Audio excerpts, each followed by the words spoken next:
And welcome back my dear lovely students. तो बच्चों, हम पढ़ रहे हैं लैपलास ट्रांसफॉर्म। उसी टॉपिक को हम उसी चैप्टर को आज आगे बढ़ाने वाले हैं। प्रीवियस वीडियोस में हमने ऑलरेडी देखा हुआ है कि अगर किसी फंक्शन का लैपलास ट्रांसफॉर्म निकालना है तो उसे कैसे निकाला जाता है। जो बच्चे इस चैनल पर नए आए हैं वो प्लेलिस्ट चेकआउट कर सकते हैं, उसमें आपको सीक्वेंस में सारे टॉपिक्स मिल जाएंगे। और जो नए आए हैं वो चैनल को सब्सक्राइब कर लीजिए, बेल नोटिफिकेशन को ऑन कर देना, बिकॉज फिर बाद में आप लोग मैसेज करते हो, कमेंट करते हो कि मैम वीडियो अपलोड कीजिए, और वीडियो ऑलरेडी अपलोडेड होता है, आपको पता ही नहीं चलता है, इसलिए बेल नोटिफिकेशन ऑन करना। नाउ लेट अस प्रोसीड। हम पढ़ रहे हैं Laplace transform.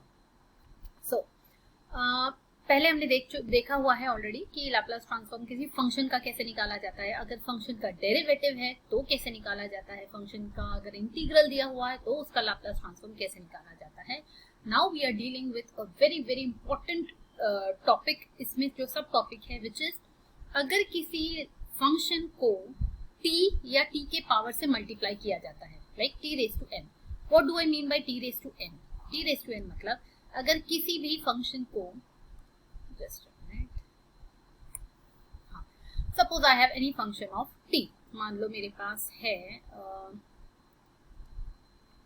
cos of 5t, ठीक है। अगर इस फंक्शन को t या t की किसी पावर से मल्टीप्लाई कर दिया गया, सपोज मैंने इसको मल्टीप्लाई किया t रेज टू 6 से, एंड मैंने आपको पूछा कि अब इसका लैपलास ट्रांसफॉर्म निकालो, ठीक है।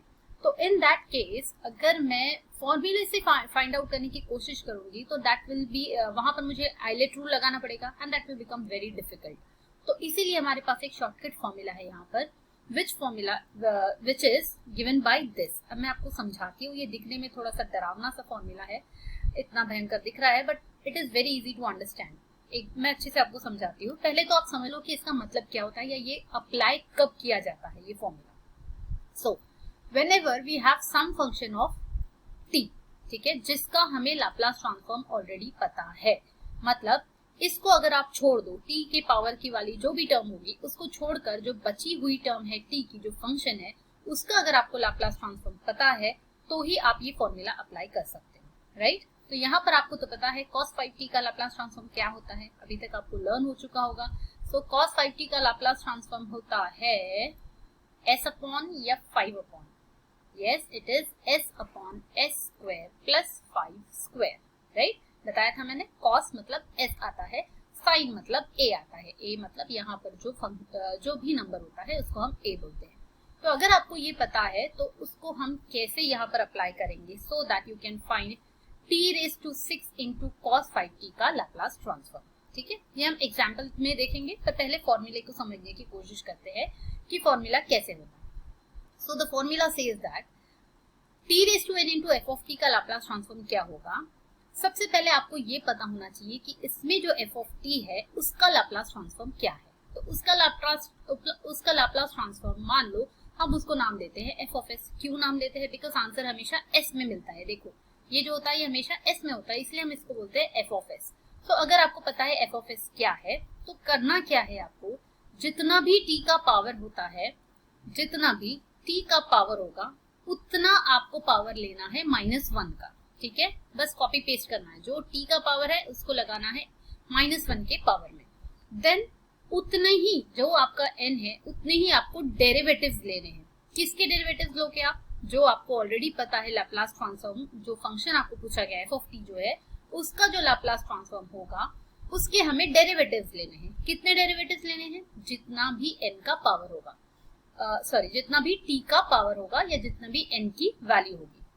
सो अगर t का पावर 1 है, suppose I have cos of 5t Laplace transform of, अगर ये पूछा गया है तो व्हाट विल आई डू, पहले तो मैं इसका लैपलास ट्रांसफॉर्म निकालूंगी। तो उसका लैपलास ट्रांसफॉर्म क्या होता है? It is given by s upon s square plus 5 square, right. ये हमें पता है, ये है लैपलास ट्रांसफॉर्म, मतलब ये बन गया मेरा f of s। Now what will I do, अब क्या करना है, जितना भी t का पावर है वही पावर लगाना है -1 को। तो -1 का पावर हो गया 1, बिकॉज यहाँ t का पावर 1 है। Then I have to take the derivatives. कितने डेरिवेटिव्स लेने पड़ेंगे? सिर्फ एक ही डेरिवेटिव यहाँ पर लेना है, बिकॉज यहाँ t का पावर 1 है।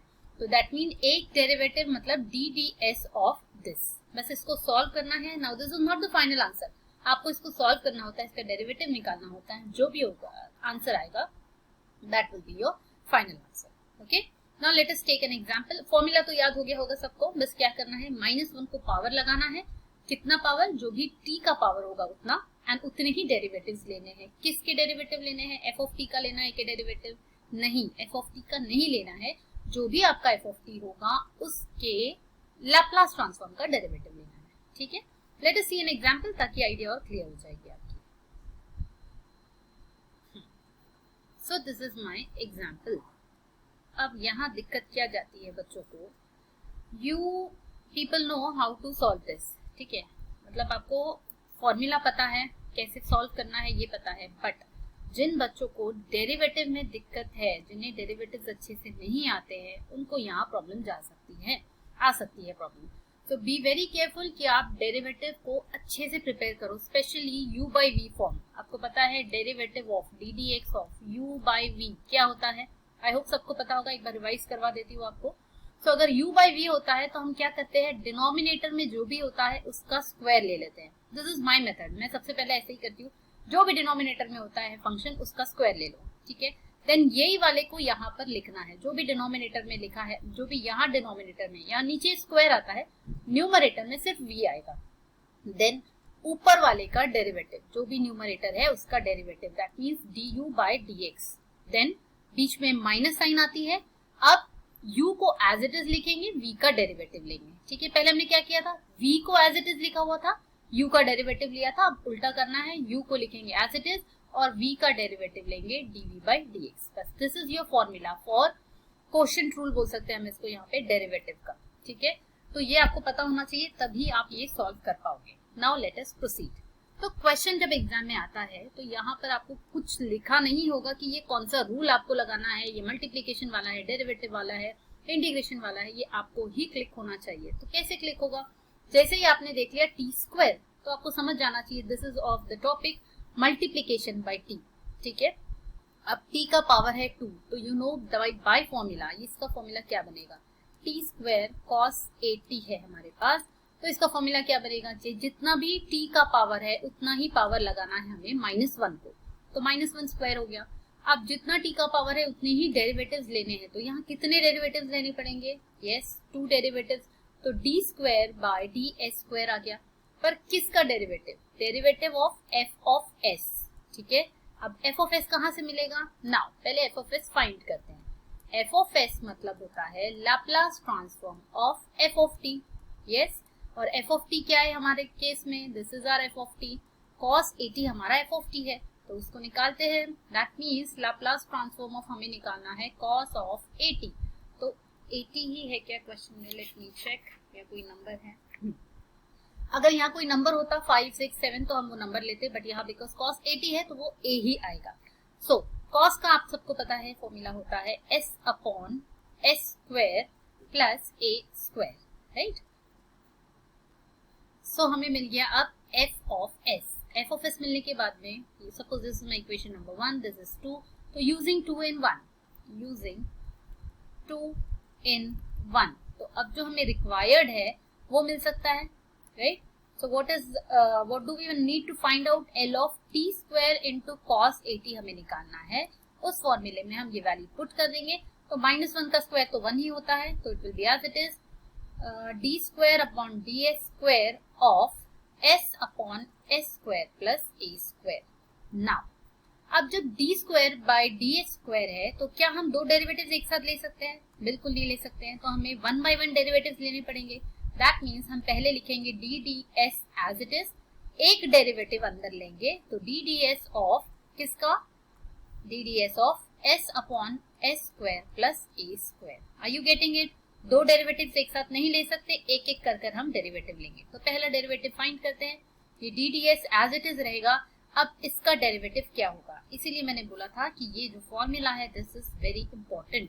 u by v लग गया, क्यों u by v लगेगा यहाँ पर, बिकॉज हमें derivative with respect to s लेना है, राइट, और s ऊपर भी है नीचे भी है, इसीलिए u by v रूल लगेगा। अगर s सिर्फ एक ही जगह होता, ऊपर या नीचे में से, सपोज हमारे पास होता 1 upon s square plus a square, तो u by v रूल लगता क्या, नहीं लगता। ये u और v जो होते हैं ये फंक्शन ऑफ x होते हैं जब x की बात होती है। अभी s की बात हो रही है, हमारा वेरिएबल s है, तो that means it is a function of s होना चाहिए, तभी u by v रूल लगता है।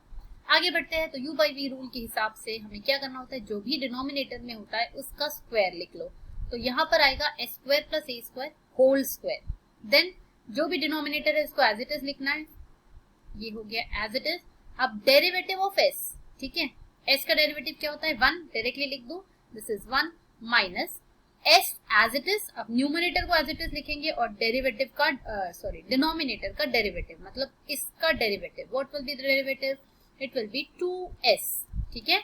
क्यों, क्योंकि s स्क्वायर का डेरिवेटिव 2s और a स्क्वायर का डेरिवेटिव 0, a क्या है यहाँ पर, दिस इज अ कांस्टेंट। तो नेक्स्ट पेज पे देखते हैं, तो हमें मिला है ddS ऑफ दिस टर्म, ठीक है। तो इसको रीराइट किया है मैंने प्रॉपर्ली, माइनस 2s स्क्वायर मिल गया। सो s square minus 2s square को हम यहाँ पर लिख सकते हैं, दैट इज ddS ऑफ, ये हो जाएगा माइनस s स्क्वायर। तो माइनस पहले हम नहीं लिखते कभी भी, हम पॉजिटिव टर्म पहले लिखते हैं। So we will write this as a square minus s square upon s square plus a square whole square, ठीक है। अब इस स्टेज पर आपको देखना है कि कहीं कोई टर्म कैंसिल हो रही है क्या, नहीं हो रही है तो लीव इट, इसको ऐसे ही रखेंगे। अब आगे सॉल्व करेंगे, एक और डेरिवेटिव लेना है, that means again u by v लगेगा कि यहाँ पर देखो s आपको न्यूमरेटर में भी दिख रहा है, डिनोमिनेटर में भी s है, तो फिर से आपको क्वोशिएंट रूल लगाना पड़ेगा यहाँ पर, that is u by v rule. तो u by v रूल के हिसाब से क्या होता है, अगेन जो भी डिनोमिनेटर होता है उसका स्क्वायर, तो ऑलरेडी स्क्वायर था तो ये हो जाएगा रेज टू पावर 4, देन ये टर्म एज इट इज आएगी न्यूमरेटर में, that is s square plus a square whole square into numerator का डेरिवेटिव। तो न्यूमरेटर का डेरिवेटिव क्या होगा, a स्क्वायर का डेरिवेटिव 0 माइनस a स्क्वायर का डेरिवेटिव माइनस 2s, अब बीच में आया minus, then numerator as it is, इसको एज इट इज लिखेंगे और डिनोमिनेटर का डेरिवेटिव, अब डिनोमिनेटर क्या है ये पूरा, तो उसका डेरिवेटिव क्या होगा 2 into s square plus a square into ये अंदर वाली टर्म का derivative, that is 2s। Are you getting it, ठीक है। जब तक ये अंदर की टर्म्स का डेरिवेटिव 1 नहीं आता है तब तक हमें करना होता है। अब यहाँ पर आप एक चीज देख सकते हो कि s square plus a square यहाँ पर भी है, s square plus a square यहाँ पर भी है, तो हम कॉमन निकाल सकते हैं और डिनोमिनेटर में भी है, सो रिड्यूस हो जाएगी आपकी कैलकुलेशन अगर आप कॉमन निकाल लेते हो। सो s square plus a square वाली टर्म को हमने कॉमन निकाल लिया, तो यहाँ बचा माइनस 2s ऑलरेडी था और एक टर्म बची हुई है, that is s square plus a square वाली। यहाँ पर क्या क्या बचेगा, ये 2 दैट इज माइनस 4s हो गया and a square minus s square, ये तो बाहर चली गई टर्म, ठीक है। अपॉन डिनोमिनेटर में हमारे पास था s square plus a square raise to power 4, तो ये एक कैंसिल हो जाएगा और यहाँ पर बचेगा सिर्फ पावर 3। अंदर क्या हो रहा है, लेट अस सी, इसको ओपन करते हैं bracket, minus 2s cube minus 2s a square, ये ब्रैकेट ओपन होगी तो minus 4s a square and plus 4s cube upon नीचे बच रहा है s square plus a square whole raise to power 3। अब ये टर्म और ये टर्म को आप क्लब कर सकते हो एक साथ, this is plus 4s cube and this is minus 2s cube, तो ये हो जाएगा 2s क्यूब, और ये वाली दोनों टर्म्स को आप क्लब कर सकते हो, so this will become minus 6a square, s लिखो या s a square, one and the same thing, upon s square plus a square whole cube. अब इससे ज्यादा आप रिड्यूस नहीं कर सकते, तो this is your final answer. किसका आंसर है, this is your Laplace transform of t square into cos a t, ठीक है, समझ रहा है। नाउ बिल्कुल इसी तरीके से अगर मैंने आपको एक होमवर्क दे दिया, ठीक है, I don't know whether this example exist और नॉट, कहीं बुक में है या नहीं, बट आप इसको एज अ प्रैक्टिस करके ले सकते हो। You can try this for l of t square into cos of 3t, बस एक ही जगह t आ जाएगा, एक ही जगह 3 आ जाएगा, ठीक है। So take this as a homework और प्रैक्टिस करना, और मुझे जरूर बताना कमेंट करके कि आप ये कर पाए या नहीं, सॉल्व कर पाए या नहीं।